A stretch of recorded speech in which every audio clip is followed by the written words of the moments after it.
All right, we are on today with Lucas from Range of Strength. Thanks for coming, Lucas. Thanks for having me. Pumped to be here.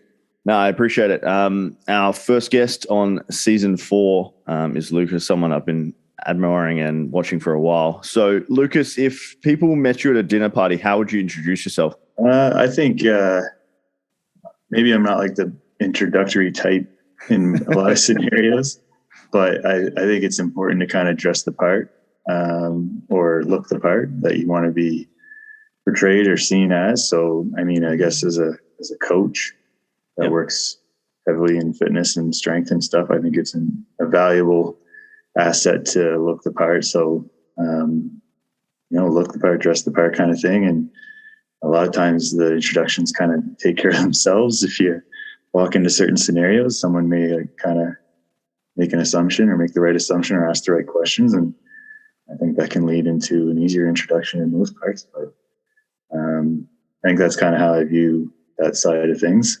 Not really to get up and throw my arms up and, yell about things, but certainly kind of dress the part is, I think, important. Yeah, cool. So kind of practice what you preach, and then people look at you and they're like, this guy's jacked. He's got huge quads and he's doing splits on the table. So, I think that's what's going on. Yeah, eat my dinner in the splits. And guys, we are that guy.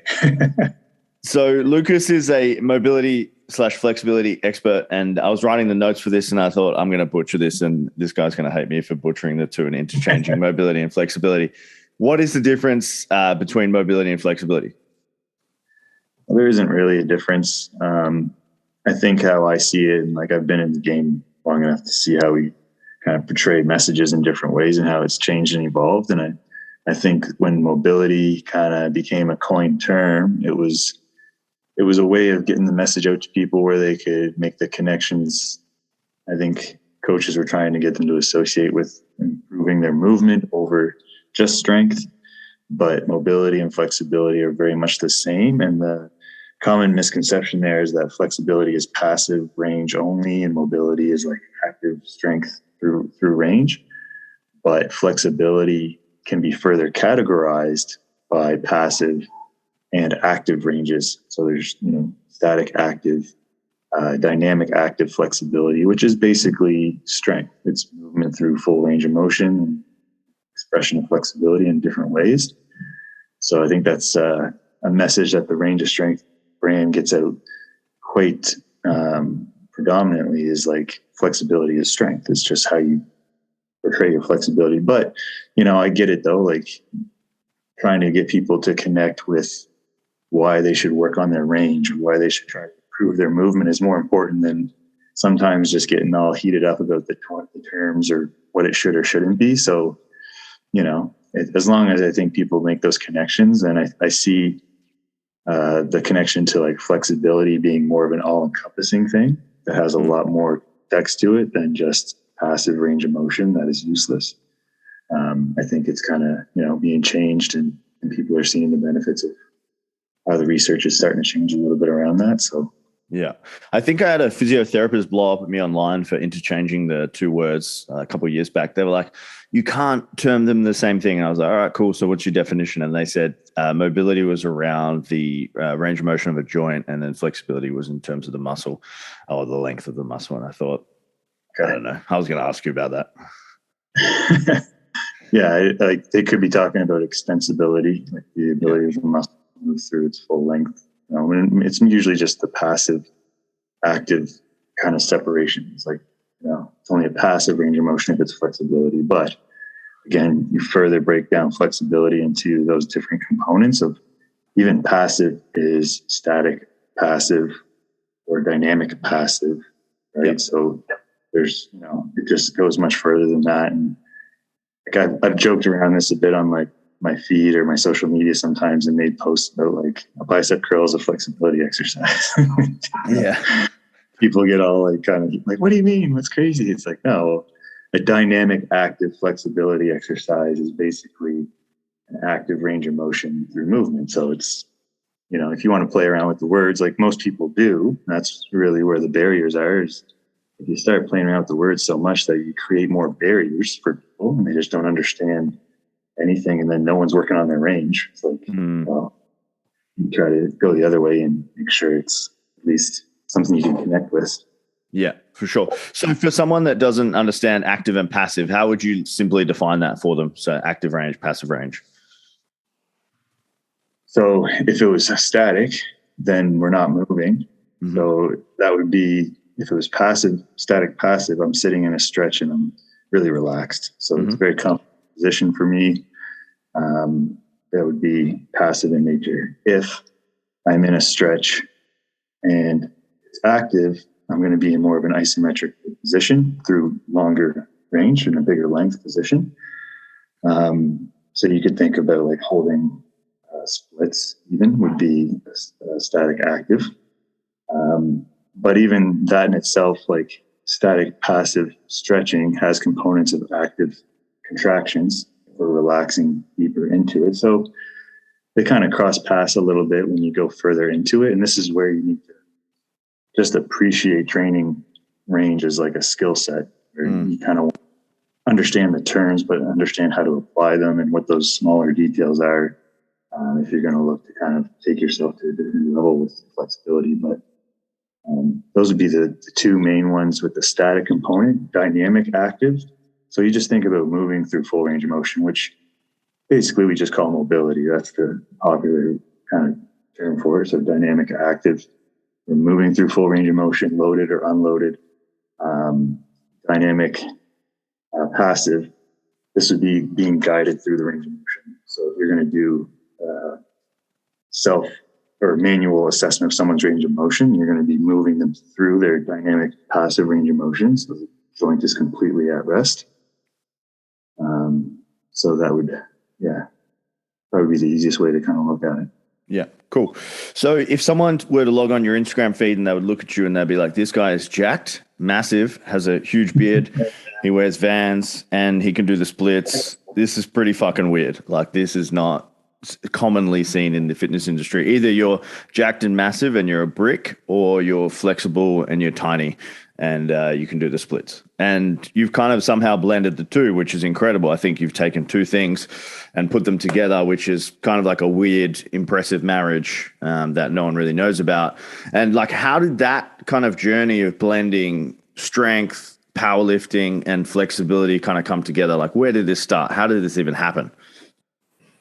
Yeah, well, I think the journeys kind of all came together. And as you're going through all these different disciplines, you always look to make the connections to how one marries the other and how it could look if they came together. And I was a power lifter. I mean, still am a power lifter. Like squats and presses and deadlifts are still a major component of my training, which is I got out of that through injury. I had a bad bicep rupture in a powerlifting competition.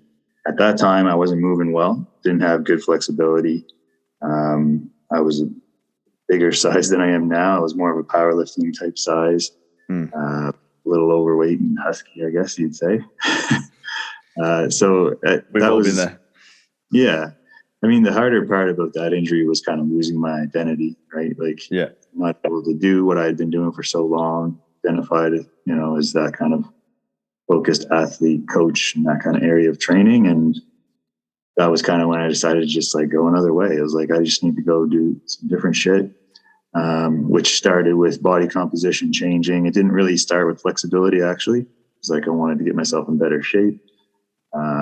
Started looking into different modes of training. I got into gymnastics. And that was, I think, when the pieces started to align more with the need for flexibility, because if you trained any type of gymnastics or calisthenics, like if you want to do a handstand or if you want to do any of this stuff, like you need flexibility. Like you're not going to get a good outcome from a lot of these positions if you don't have those acquired ranges. So that was the motivation initially to get flexible. And that was when I started trying to explore all those different avenues. I got into some yoga for a bit. I think a lot of us do that when we're thinking about getting better flexibility. And it's kind of just like, associating flexibility with just what flexible people do. And the barrier there was just like, I couldn't do yoga because you need to have those prerequisite ranges to even do that as well. So trying to look for methods of actually changing current flexibility was like where I really started to try to find those connections. And Kit Lachlan was actually the first person who I found that was doing like adult flexibility, like flexibility for adults, like changing someone's range of motion. Very much made those connections with what I was looking for. So I spent a lot of time working through a lot of his content. Started realizing that flexibility training was strength training. And I think that was when like a light bulb went off. Like if you have an experience in strength sport and strength training, and that's your obsession, all of a sudden you make this connection to like, oh man, sumo deadlift is actually a horse stance.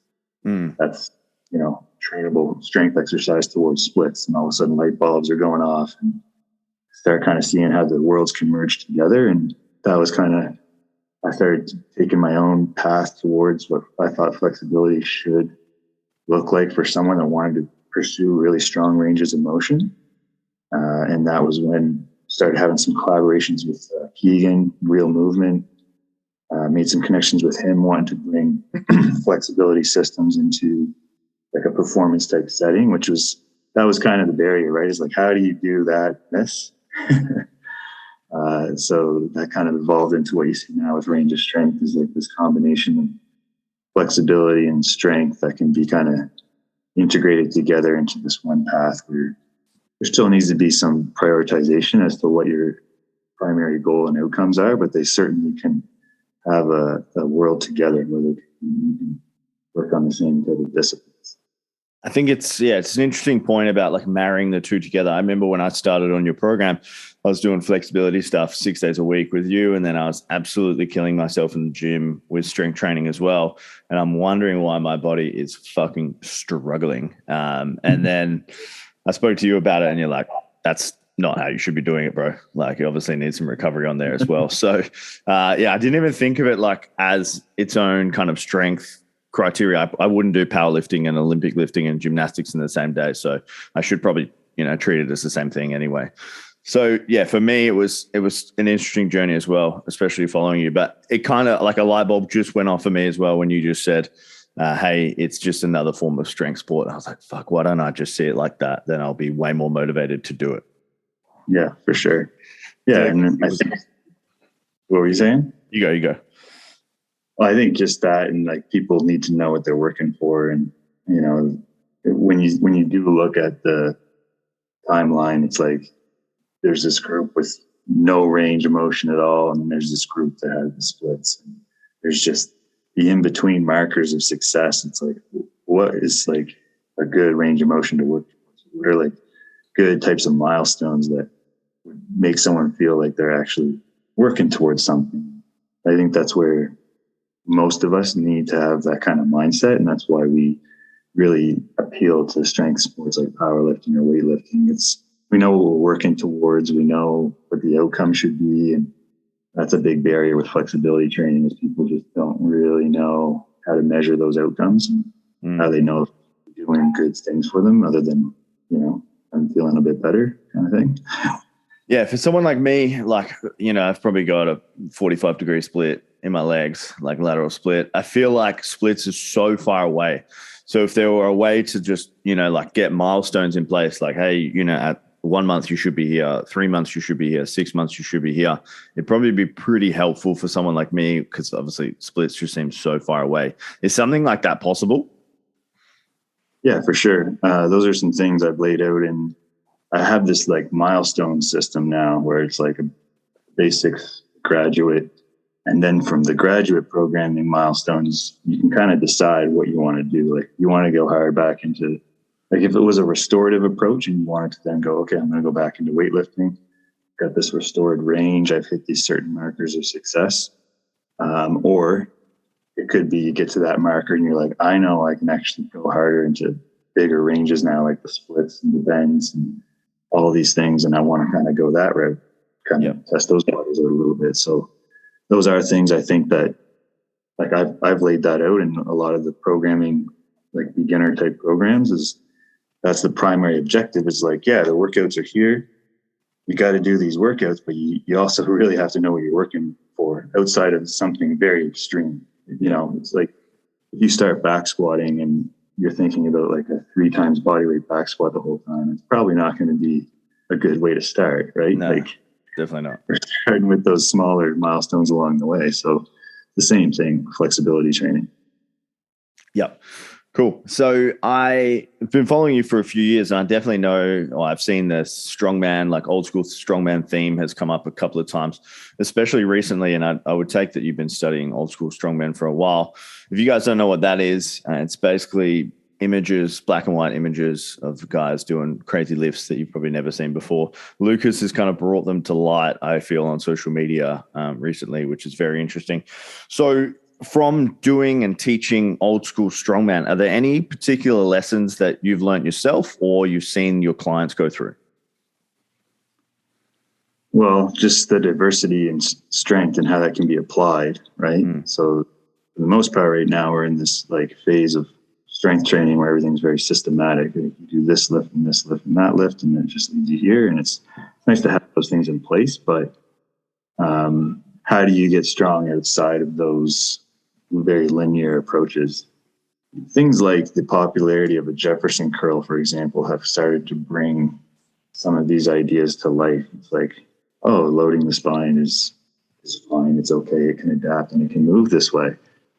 For me, finding old school approaches to strength and the old time strongman methodologies, it kind of came at that moment where it was like, it's okay to do all of these outside of the linear pattern type movements with the spine and to rotate. And that's how they train. They train movement variability under load. And so there's really no rules at that point, but you do need to try to justify what it is you're doing and why you're doing it. And one of the things I've tried to do with that old school approach is to bring it to life with what we are currently doing. So probably the more recent one has been the reverse deadlift, or it's also called the hack lift.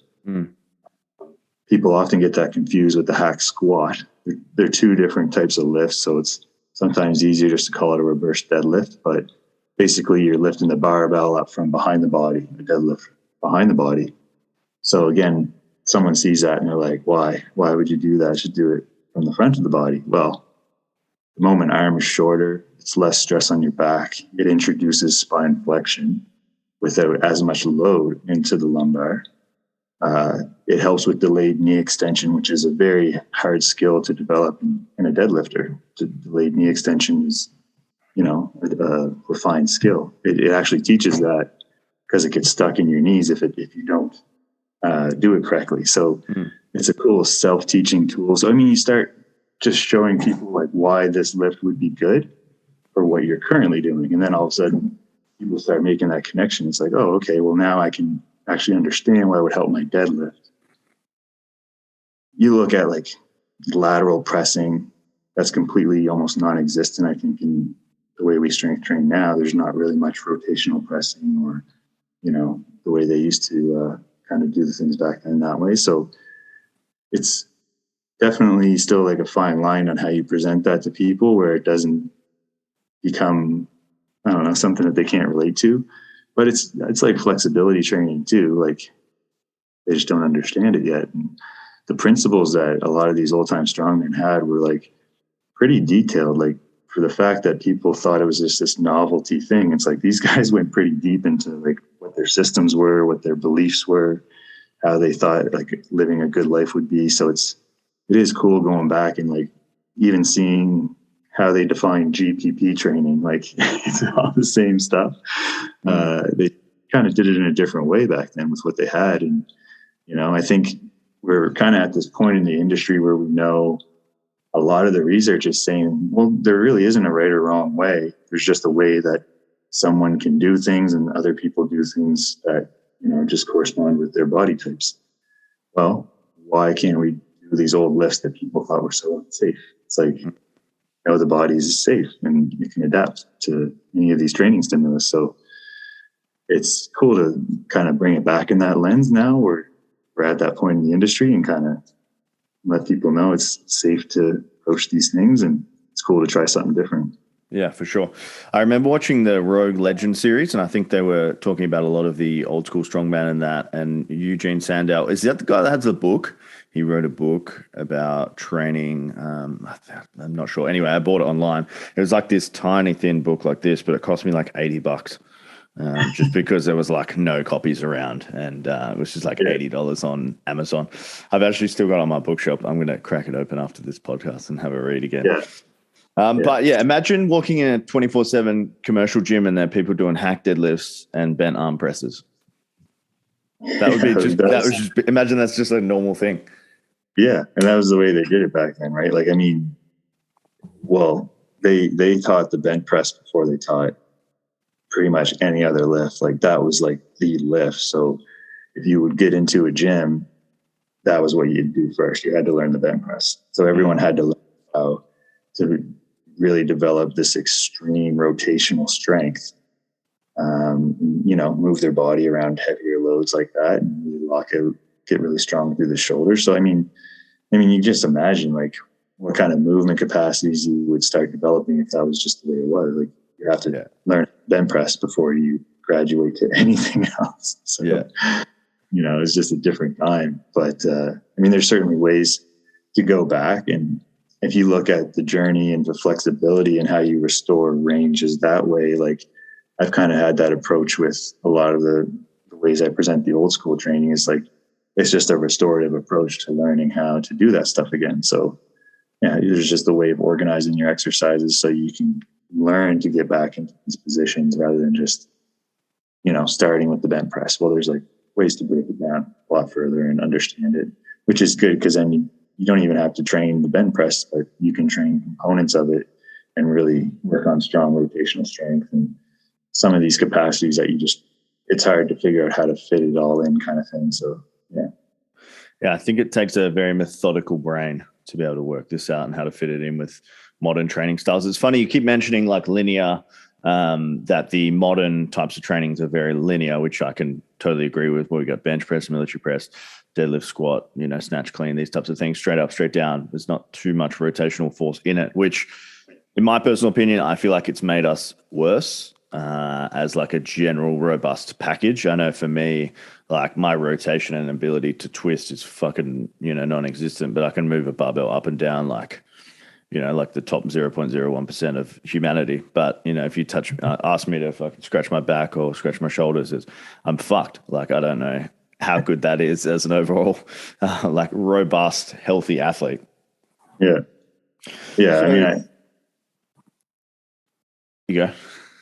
I was just saying, I did this thing on the platform a few months ago called the Lost Range. And we just dove into basically the bench press and all of its foundations. And it's a lost strength in terms of like training it the way we train all other strengths. And it used to be trained that way. Like it was trained the way we train deadlifts and squats and presses, like rotational strength was trained just like that. So it is funny to see there's still rotational components to training where, very dynamic, aggressive medicine ball throws might be like, it's like, well, what if we slowed down and got strong there first? It just seems like it's a missing piece. I'm definitely going to deep dive into this later on today. I've got a bit of time today, which is going to be great. So, if you were talking to a beginner right now that's looking to start the journey into flexibility, like what are your 3 most important tips, tricks, or hacks that you could give someone that's going to start their mobility journey or flexibility journey? You have to find some kind of system or approach that has worked in some form or capacity. Whether or not it's going to work for you, at least you're looking for something that's worked for what your goals are, and you have to commit to that. That's with any type of training. Like flexibility training is no different than getting strong. Like how long does it take you to get strong, right? Like first strong, like how long training? Like we've been strength training for so long, and it's going to take, to get flexible, it takes just as much time. Like you have to devote the time, make it its own discipline, and just commit to it. And that's always the question. How long is it going to take? I don't ever remember asking my first strength coach how long it was going to take me to squat 400 pounds. I don't ever remember asking that. Like, we just did the work. You showed up and you were like, I want to squat 400 pounds someday. You just kept doing work and following the cycle, and you're hoping it's going to get to that point, right? And it's flexibility training, like getting flexible is always this like, how long is it going to take? Well, that's a poor mindset, because right away you're assuming that it's going to reach a point where you're going to stop doing it. It's got to be something you do for the rest of your life. You know, like, you're going to have some form of flexibility training or habits in your life. Like, it just becomes a part of, you know, your routine and how you train, whether it's a bigger focus or a shorter focus at some point. So the commitment's the big one, that if I was to give any kind of beginner, you know, a pep talk, it's going to be like, this is a whole new discipline you have to devote to it, and you have to commit to it.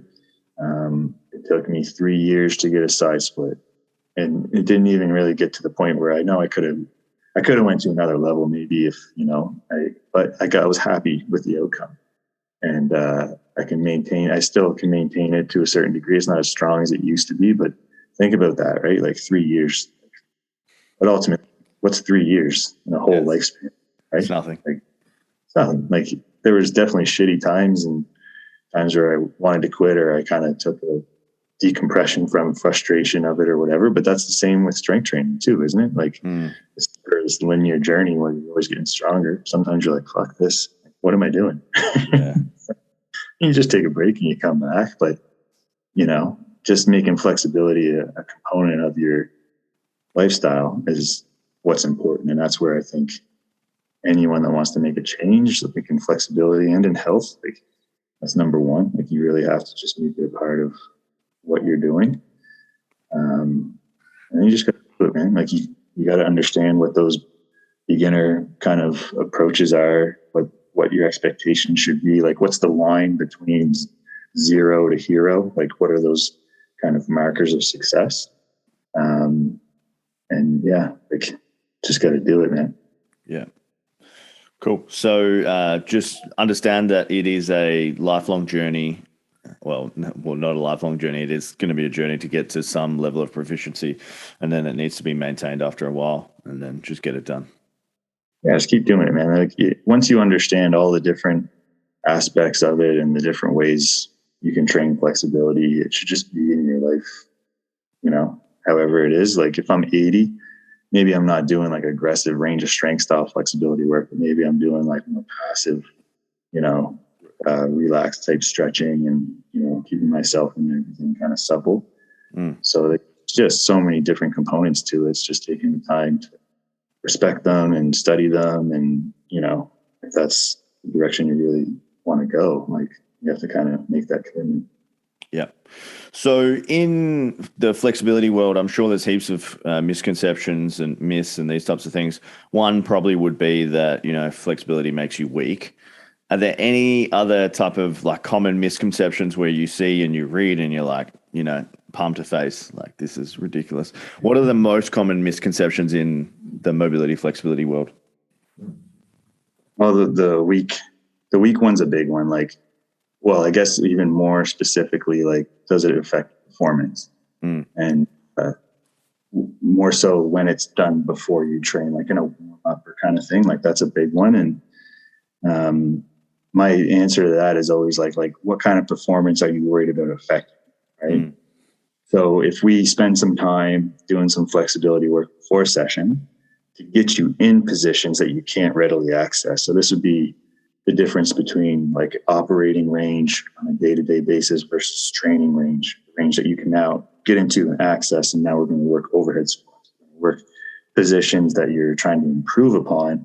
And as that comes more proficient, maybe you don't have to do as much flexibility work in a warm-up, but that's always the question, because there has been enough research to show that it can affect a performance outcome if it's only done by itself in isolation. So if we don't have some kind of dynamic component built into that, and most of those as well are like really aggressive protocols. So like, I'm not going to stretch my calves for like 5 minutes before a session, right? Like, obviously that's just like too long. But that's the question you have to ask. Like, if you really think that doing some flexibility work in a warm-up is going to affect your performance. Well, what's the performance like that you're worried will affect? Because if you're asking that question, you probably have shitty flexibility because you're wondering, should I do that? Because I can't move really well.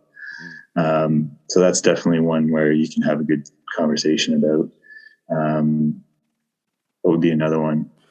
I mean, I was reading this in my master's. We looked at this exact topic, master's in exercise science. And they said that to combat this, you should just do some type of ballistic exercise after you've stretched, just to re-engage everything, and then just to make yourself more explosive again, which I thought was a pretty cool way if like someone was worried about the performance decreases from flexibility in a pre-workout kind of stretching routine. What are your thoughts on that?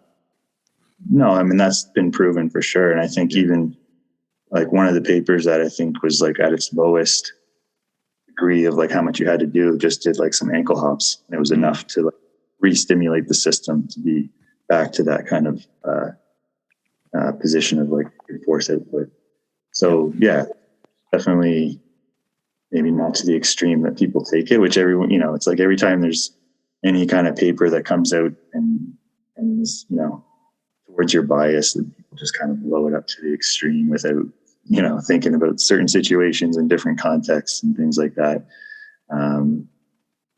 Building muscle and flexibility is definitely another one, because there's that talk about like, it makes you weak, but then also like, well, if you build muscle, you can't be flexible. Like you can't have muscle and flexibility at the same time. And I mean, I try to like, showcase that is something you can do, because I train for muscle. Like I try to build muscle as well. And you look at guys like Tom Platz, or even before the steroid era was really big, you had guys like John Grimmick. Grimmick was, if you look up Grimmick, he was in the earlier 1900s.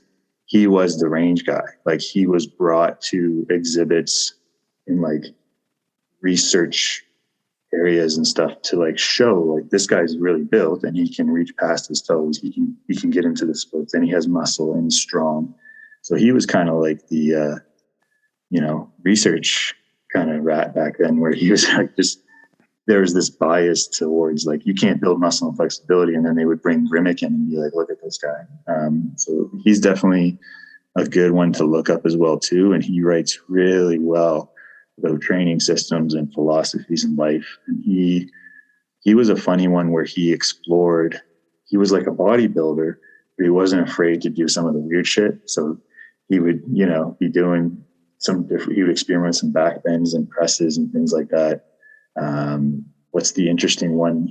I posted on my Instagram, he's in a wrestler's bridge doing tricep kickbacks on his neck. It's just like completely psycho, but he's just this big jacked range guy. So, you can build muscle and range. Just, you got to understand it. You got to know how to apply it and do it. It's impressive that these guys learnt flexibility kind of on their own without the internet and without resources and without all the stuff that we have available to us today.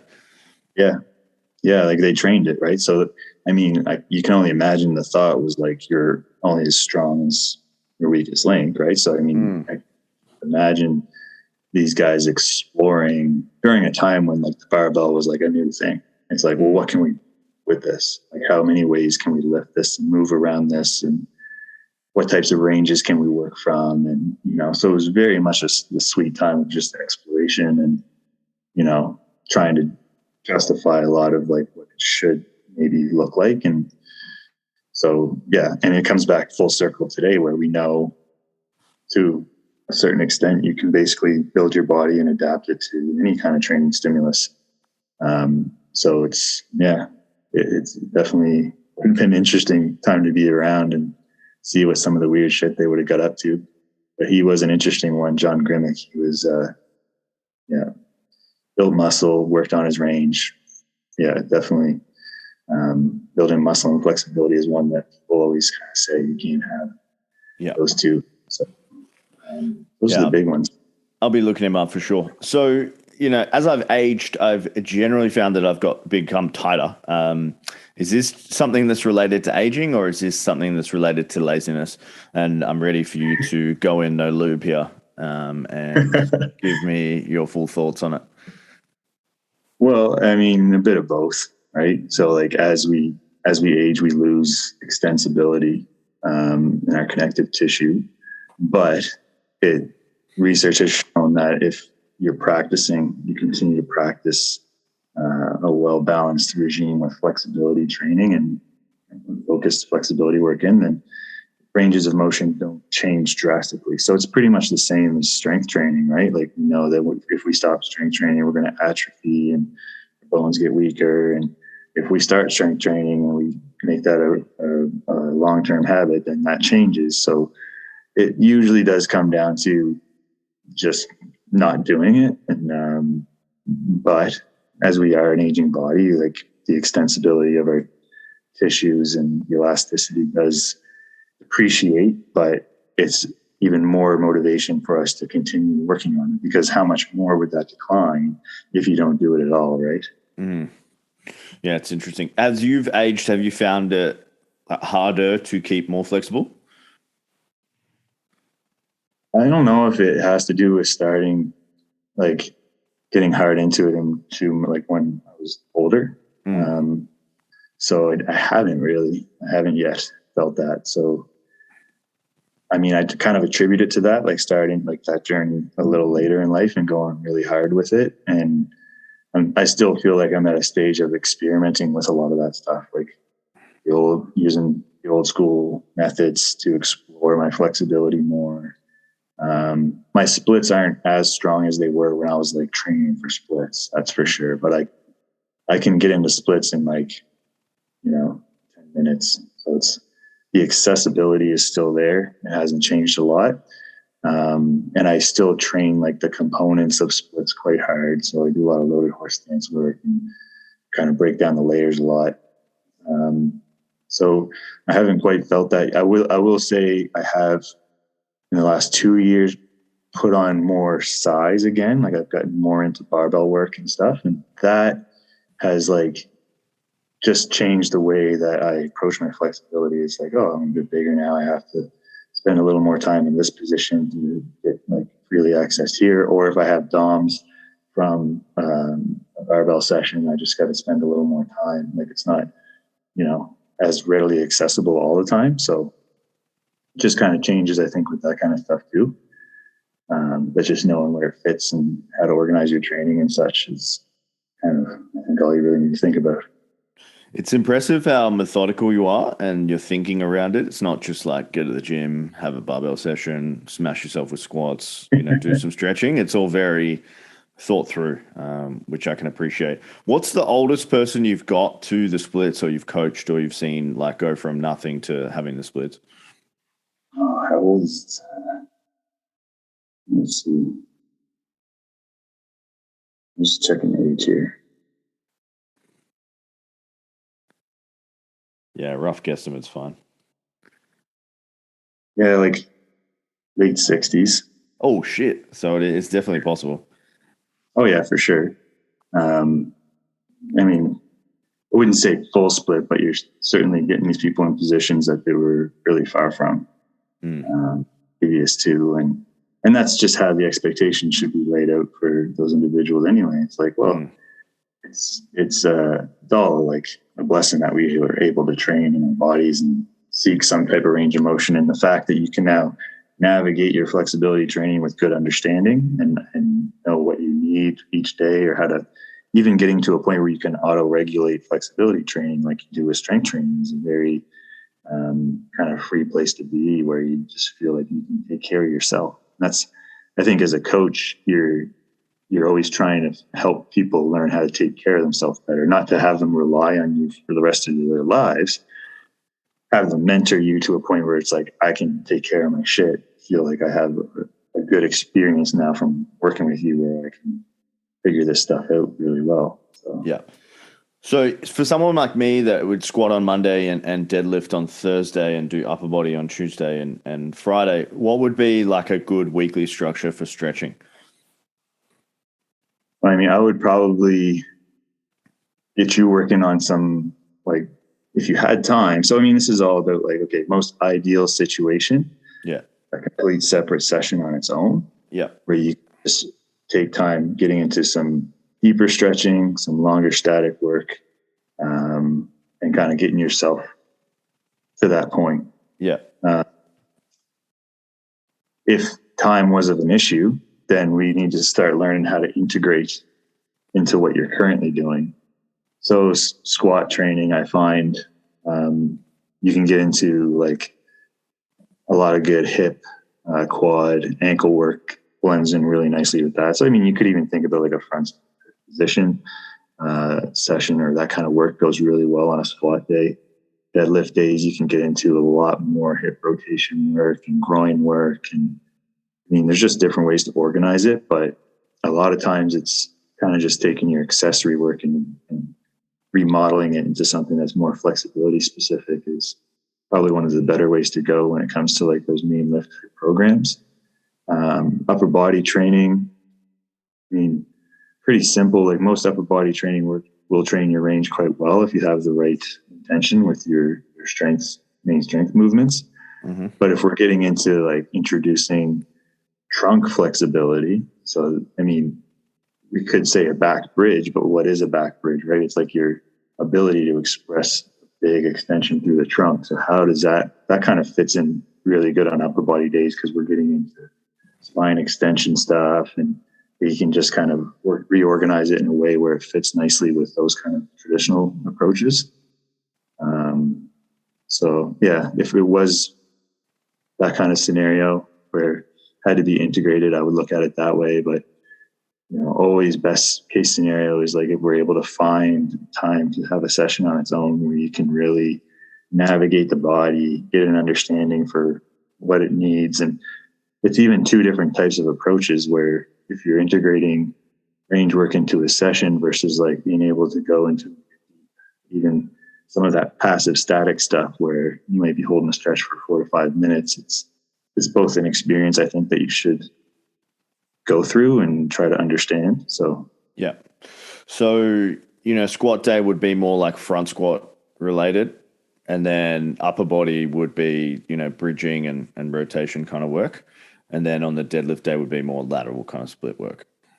Yeah, I would organize it that way. And of course, assess recovery. And I find a lot of that lateral work tends to fit in nicer near the end of the week, where it's a very untrained range. Like the frontal plane work doesn't get trained very much. And so when you start introducing that stuff to people, you'll get a high case of dumps. A lot of times, like my groin and hips are trash. So you want to navigate times of the week where that's going to fit in, where there's going to be enough recovery to kind of start the next training week. So usually finishing a week off with that stuff gives you time from the weekend to even going through some limbering sessions between, right? When you have DOMs from flexibility, it's good to know how to like just get into some relaxed positions and try to get the body kind of recovering a bit better. Yeah. Awesome. So last question, just out of pure curiosity from my point of view. Obviously, you're a well-educated man, which is a great thing. What portion of your week is dedicated to education and study?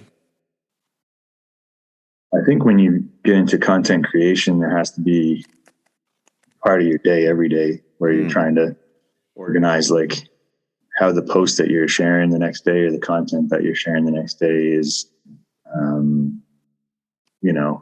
at least has some kind of educational component to it, where you're just not throwing out some bullshit. So I think there's always some part of like kind of checking, crossing the T's and, dotting the I's or whatever. Yeah. Where you're doing with your content creation. But I'm always into something if it's like a book or if it's some kind of always looking to. I've talked to someone about this the other day where it's like nothing's really changed as to maybe what I learned in college, but if someone just presents something I've already heard or I already know in a different way, I love that, because a coach, I mean, that's what keeps us engaged in what we're trying to preach to other people is like, of course, we're going to get bored of saying the same shit, because a lot of times it's the same shit. But if someone's able to present it in a way where you can make it brand new again and you can get a better understanding of what it is that you're trying to say to someone, I'm always looking for that kind of thing. So Anatomy and Motion right now is some coursework I've been looking at by Gary Ward.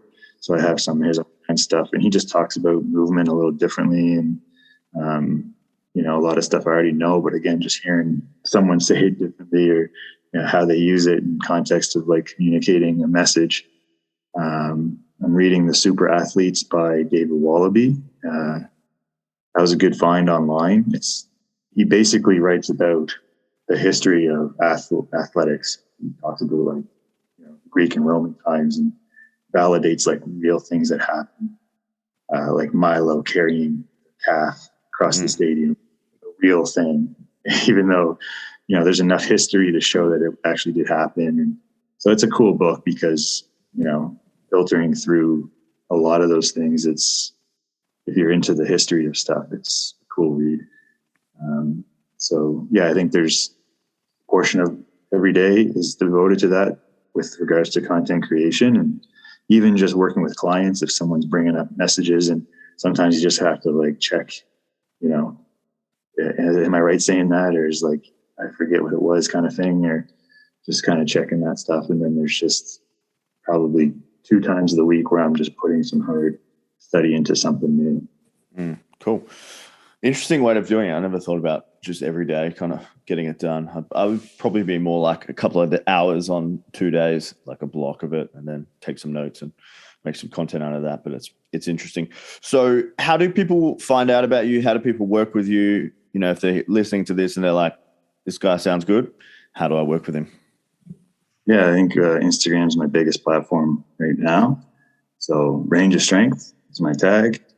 YouTube, I've been putting more energy into as well. So I got some good stuff on there you can check out. And rangeofstrength.ca is the website. So there's a lot of information about me and what I do and what services I provide and that sort of thing. Awesome. That was incredible, Lucas. Thanks for jumping on. Thanks, brother. All right. Just